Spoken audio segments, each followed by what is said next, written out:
Hello students, ये class अपने DRT second year के लिए जिसमें अपना सब्जेक्ट रहेगा रेडियोग्राफी सेकंड स्पेशल।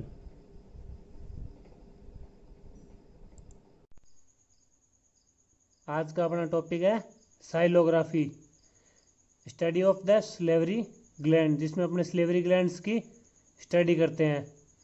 अब अपने पढ़ते हैं इसकी एनाटॉमी। तो एनाटॉमी में अपने सबसे पहले देखो स्लाइवरी ग्लैंड्स क्या है। इसके तीन पार्ट होते हैं, पैरोटिड ग्लैंड, सबमैंडिबुलर ग्लैंड और सबलिंगुअल ग्लैंड। पैरोटिड ग्लैंड्स की ओपनिंग यानी ओरिफिस को क्या बोलते हैं अपने, स्टेनसन्स डक्ट के द्वारा इनकी ओपनिंग होती है। सबमैंडिबुलर ग्लैंड्स की वार्टन्स डक्ट के द्वारा ओपनिंग होती है और सबलिंगुअल ग्लैंड्स की रिवेंस डक्ट के द्वारा ओपनिंग होती है। अब अपने बात करते हैं पैरोटिड ग्लैंड्स की। Parotid gland are situated on each side just below the external auditory meatus। Parotid glands कहाँ पे situated होती है, external auditory meatus के just below। It opens in oral cavity, ये oral cavity में open होती है by one pair of parotid ducts। एक पैर होता है किसका, parotid ducts का, जिसको अपने क्या कहते हैं, Stenson's duct। The orifice of Stenson's duct present at the opposite side of the second molar teeth upper। इसका पैरोटिड डक्ट्स की ओरिफिस है यानी स्टेनसन्स डक्ट का ओरिफिस है, वो कहाँ पे पाया जाता है, सेकंड मोलर टीथ, जो अपर सेकंड मोलर टीथ है उसके ऑपोजिट साइड में। उसके बाद अपने बात करते हैं submandibular gland. Submandibular gland one on each side below the mandible bone at the floor of the mouth. कहाँ पे पाई जाती है ये, ईच साइड यानी दोनों साइड में, मैंडिबल बोन के नीचे, the floor of the mouth, mouth के फ्लोर में। It opens in oral cavity, या ओरल कैविटी में ओपन होती है by Wharton's duct, Wharton's duct के द्वारा। Found one on each side of the frenulum of टंग, यह कहाँ पे फाउंड होती है, जो अपना टंग के नीचे का फ्रेनुलम होता है उसके दोनों साइड में। ये देखो इस डायग्राम में अपने देखो, जो अपने पैरोटिड ग्लैंड्स है वो कहाँ पे होती है, पैरोटिड ग्लैंड होती है एक्सटर्नल ऑडिटोरी मीटस के जस्ट पास में, और जो सब मैंडिबुलर ग्लैंड है वो कहाँ पे होती है, मैंडिबल के बिलो, मैंडिबल के नीचे, फ्लोर ऑफ द माउथ में।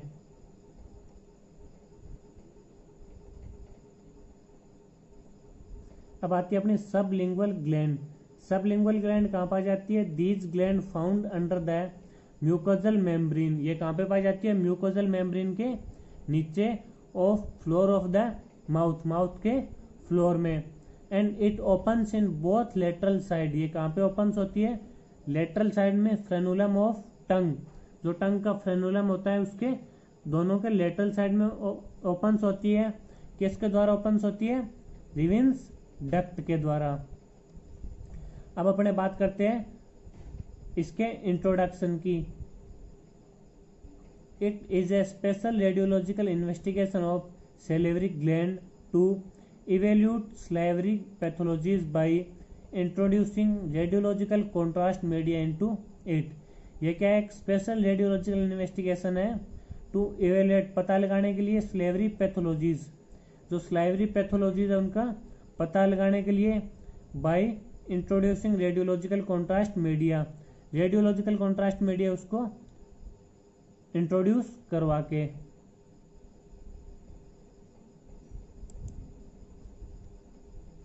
Only parotid and submandibular glands can be evaluate by this procedure.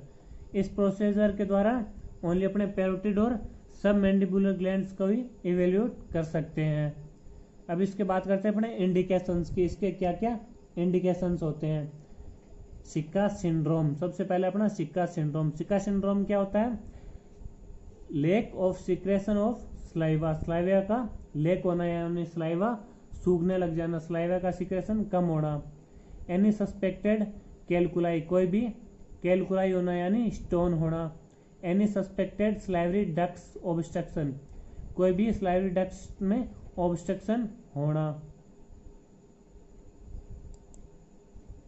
Salivary duct structure, salivary duct की स्ट्रक्चर देखने के लिए स्लाइवरी एडेनोमा, अपने क्या स्लाइवरी एडेनोमा देखने के लिए, एडेनोमा क्या होता है, कोई tumour. Carcinogenesis of salivary gland, intraglandular neoplasm, कोई भी इंट्रा न्यूप्लाज्म है उसको देखने के लिए। Facial swelling to salivary pathologies, salivary pathologies के द्वारा कोई भी फेशियल स्वेलिंग होगी उसको देखने के लिए। Functional integrity of salivary glands, salivary glands की फंक्शनल इंटीग्रिटी चेक करने के लिए। To evaluate the ductal patency of salivary gland, salivary glands की डक्टल पेटेंसी चेक करने के लिए। Any secondary metastasis of salivary carcinoma, salivary duct की कोई भी सेकेंडरी मेटास्टेसिस हो गया उसको चेक करने के लिए। अब अपने बात करेंगे कॉन्ट्रा इंडिकेशन की, इसके क्या क्या कॉन्ट्रा इंडिकेशन हो सकते हैं। Allergy of iodine contrast media, कोई भी आयोडीन कॉन्ट्रास्ट मीडिया से एलर्जी है तो ये प्रोसीजर अपने नहीं करेंगे। Patient with poor thyroid function test result, कोई भी पेशेंट का थायराइड फंक्शन टेस्ट रिजल्ट अगर पुअर है तो प्रोसीजर नहीं करेंगे। एक्यूट ओरल इन्फेक्शन, कोई भी ओरल इन्फेक्शन अगर पेशेंट को हो रहा है तो ये प्रोसीजर अपने नहीं करते हैं। Any calculus present at the anterior part of the salivary duct, कोई भी कैलकुलस प्रेजेंट है, कोई भी स्टोन प्रेजेंट है कहाँ पे, anterior part of the salivary duct, salivary duct के एंटीरियर पार्ट में अगर कोई कैलकुलस है तो अपने ये प्रोसीजर नहीं करेंगे। इसके बाद अपने बात करेंगे कॉन्ट्रास्ट मीडिया की। कॉन्ट्रास्ट मीडिया अपने क्या क्या यूज लेते हैं। सबसे पहले अपना है Urografin 60% weight by volume. Urografin होता है डाइट्रोजेट मैग्लूमिन विद डाइट्रोजेट सोडियम। सेकेंड अपना कॉनरे 280 2 से 5 ml। अब अपने इसमें क्या क्या इक्विपमेंट्स यूज ले सकते हैं, तो अपने इक्विपमेंट्स है ग्लव्स, गोज पीसेज,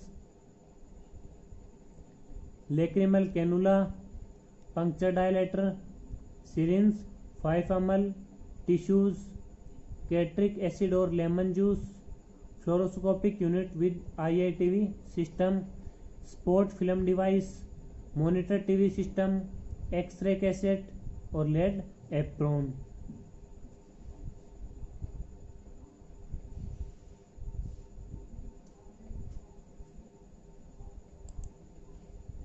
इसके बाद अपने बात करते हैं पेशेंट प्रिपरेशन की। पेशेंट की क्या क्या प्रिपरेशन होनी चाहिए। We need to remove all the radio opaque ornaments such as false teeth, nose pin, earrings, hairpin around the occipital region. सबसे पहले अपने क्या करते हैं, जो भी रेडियो ओपेक ऑब्जेक्ट्स हैं उनको रिमूव कर देते हैं, जैसे कि फ्लैश टीथ हो गया, nose pin, earrings, hairpins, यानी जो भी अपने ऑक्सीपिटल रीजन के अराउंड रेडियो ओपेक ऑब्जेक्ट्स हैं उनको रिमूव करेंगे। फिर अपने क्या करेंगे, प्रोसीजर करने से पहले प्रीलिमिनरी फिल्म लेते हैं। We need to take a preliminary film of submandibular and parotid gland prior injecting the radiological contrast media into it. अपने क्या करेंगे, प्राइमरी फिल्म लेंगे सबमैंडिबुलर ग्लैंड और पैरोटिड ग्लैंड की कॉन्ट्रास्ट मीडिया इंजेक्ट करने से पहले।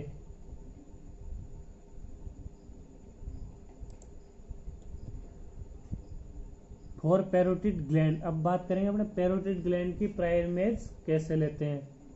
For parotid gland imaging head should be tilted 5 degree and cassette should be in contact with the side of the evaluation and centering should be done on the lower lip. क्या करेंगे, parotid gland की image लेने के लिए अपने head को 5 degree tilted करेंगे and cassette should B contact. Cassette कहाँ पे टच रहती है, जो साइड अपनी इवेल्यूएशन कर रहे हैं, जिस साइड का अपना चेकअप कर रहे हैं उस साइड की कैसेट टच में रहेगी and centering should be done on the lower lip. Centering कहाँ करेंगे, लोअर लिप में। A lateral image also can be taken और a lateral oblique view can be done with the 20 degree cephalic angle. और अपने एक lateral image और lateral oblique image भी लेते हैं। तो लेटरल ओब्लिक इमेज में 20 डिग्री सिफेलिक एंगल देंगे। लेटरल और लेटरल ओब्लिक व्यू में सेंटरिंग कहाँ पे रखेंगे? Centring should be done over the angle of mandible. सेंटरिंग कहाँ पे करते हैं? एंगल ऑफ मैंडिबल पे।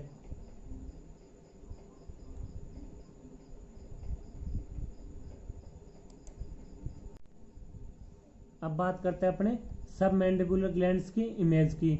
Imaging of submandibular gland can be done by a placing an occlusal film inside the oral cavity close to the second और third molar teeth lower in contact with the floor of the mouth. Submandibular gland की image लेने के लिए अपने क्या करेंगे? एक occlusal film लेंगे और उसको ओरल कैविटी में रखेंगे क्लोज टू द सेकंड और थर्ड मोलर टीथ। जो अपने लोअर सेकंड और थर्ड मोलर टीथ है उनके टच में, इन contact with the floor of mouth. जो अपना माउथ का फ्लोर है उसके कॉन्टेक्ट में रहती है अपनी occlusal film. Lateral oblique also can be taken by a cephalic angle X-ray tube 20-30 degree. अपने इसमें लेटरल ओब्लिक व्यू लेते हैं जिसमें अपने एक्स-रे ट्यूब को एंगल देंगे 20 से 30 degree cephalic angle.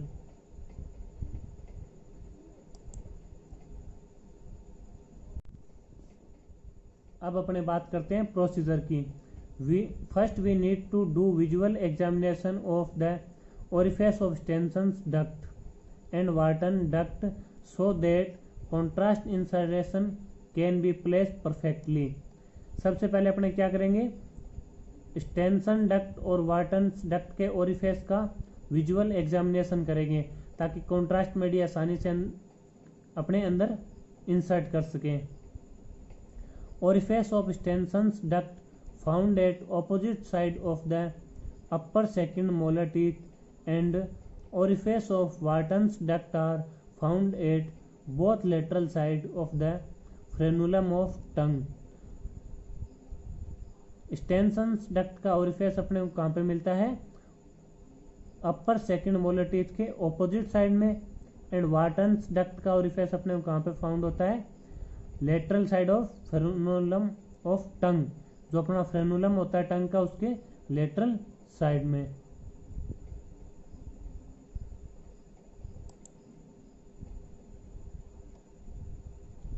After the perfect examination of these orifices of ducts, we need to dilate them with the help of puncture dilator।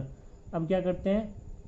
Orifice का एग्जामिनेशन करने के बाद अपने जो ओरिफिस है उनको पंक्चर डायलेटर की सहायता से डायलेट करते हैं।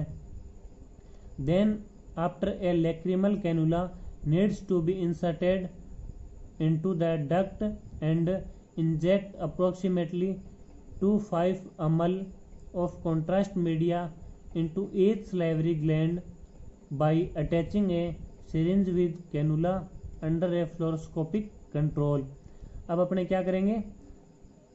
एक लैक्रिमल कैनुला लेंगे और उसको डक्ट के अंदर इंसर्ट करेंगे एंड इंजेक्ट अप्रोक्सीमेटली 2-5 ml और लगभग 2 से 5 ml contrast media each salivary gland. Each salivary glands में इंसर्ट करेंगे बाई अटैचिंग ए सिरिंज। जो अपने सिरिंज अटैच किया कॉन्ट्रास्ट मीडिया से फिल सिरिंज उसकी सहायता से विद ए फ्लोरोस्कोपिक कंट्रोल। यह सारा प्रोसीजर अपने फ्लोरोस्कोपिक कंट्रोल में होता है। Appropriate radiograph needs to be take followed with the contrast injection. जो भी अपने रेडियोग्राफ यानी इमेज की एक्सरे इमेज की जरूरत होती है वो अपने लेते हैं कॉन्ट्रास्ट इंजेक्ट करने के बाद।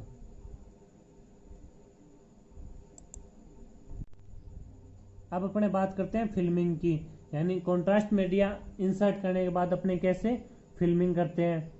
फॉर पैरोटिड ग्लैंड सबसे पहले अपने लेते हैं पैरोटिड ग्लैंड की image. For parotid gland imaging head should be tilted 5 degree and cassette should be in contact with the side of the elevation. क्या करेंगे? पैरोटिड ग्लैंड की इमेज लेने के लिए हेड को 5 डिग्री टिल्टेड करते हैं और कैसेट उस पार्ट के टच में रखते हैं जिस पार्ट का अपने को इवेल्यूशन करना है। Centering should be done on the lower lip, centering कहाँ करते हैं, लोअर लिप पर। A lateral image also can be taken और a lateral oblique view can be done with 20 degree cephalic angle. और अपने एक लेटरल इमेज लेते हैं और एक लेटरल ओब्लिक व्यू करते हैं जिसमें अपने 20 डिग्री सेफेलिक एंगल देते हैं।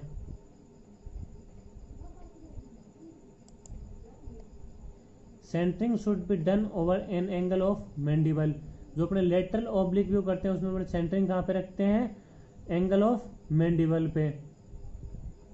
फॉर सबमैंडिबुलर ग्लैंड, अब अपने सबमैंडिबुलर ग्लैंड की इमेज लेने के लिए क्या करते हैं, imaging of submandibular gland can be done by placing an occlusal film inside the oral cavity close to the second और third molar teeth lower.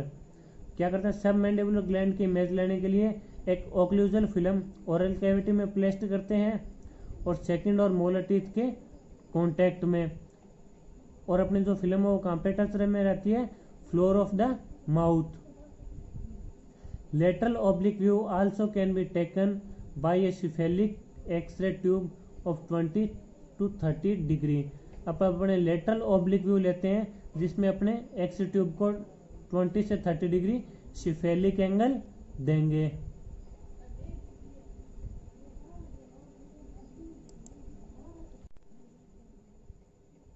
The catheter should be removed after injecting the contrast media, contrast media को inject करने के बाद catheter को remove कर देंगे। After this citric acid और lemon juice can be given to the patient so that salivary gland contracts and secrete the saliva with contrast containing solution। अब क्या है, सिट्रिक एसिड और लेमन जूस अपने patient को पिलाएंगे ताकि पेशेंट की जो सलाइवरी ग्लैंड्स है वो सलाइवा का सिक्रेशन करे और कॉन्ट्रास्ट कंटेनिंग सॉल्यूशन अपने को प्राप्त हो। When the saliva with contrast mixed drain out from the salivary glands, जब कॉन्ट्रास्ट मिक्स्ड सलाइवा अपने को प्राप्त होता है, when we need to take an X-ray image, तब अपने क्या है, एक एक्सरे की इमेज लेंगे। Assess the functional integrity of the salivary gland, salivary glands की फंक्शनल इंटीग्रिटी को चेक करने के लिए।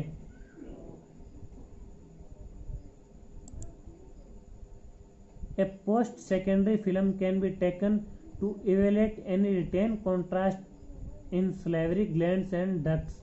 अब अपने क्या करेंगे, एक सेकेंडरी इमेज लेते हैं थोड़ी देर बाद ताकि उसमें अपने इवेलुएट कर सकें, चेक कर सकें रिटेन कॉन्ट्रास्ट, कोई भी कॉन्ट्रास्ट सलाइवरी ग्लैंड्स और डक्ट्स में बचा हुआ नहीं है। उसके बाद अपने बात करते हैं आफ्टर केयर की, प्रोसीजर के बाद पेशेंट के क्या क्या ध्यान रखना चाहिए। पेशेंट में suffer from post procedure complications such as acute oral infection और ओरल अल्सर। पेशेंट क्या सफर प्रोसीजर के बाद सफर फील करेगा, जैसे कि एक्यूट ओरल इन्फेक्शन, कोई भी ओरल इन्फेक्शन हो सकता है, ओरल अल्सर, उसके ओरल कैविटी में अल्सर हो सकते हैं, फेशियल स्वेलिंग, उसके फेस पे स्वेलिंग आ सकती है, सो दैट पेशेंट में be prescribed with the antibiotic for folic acid ETC।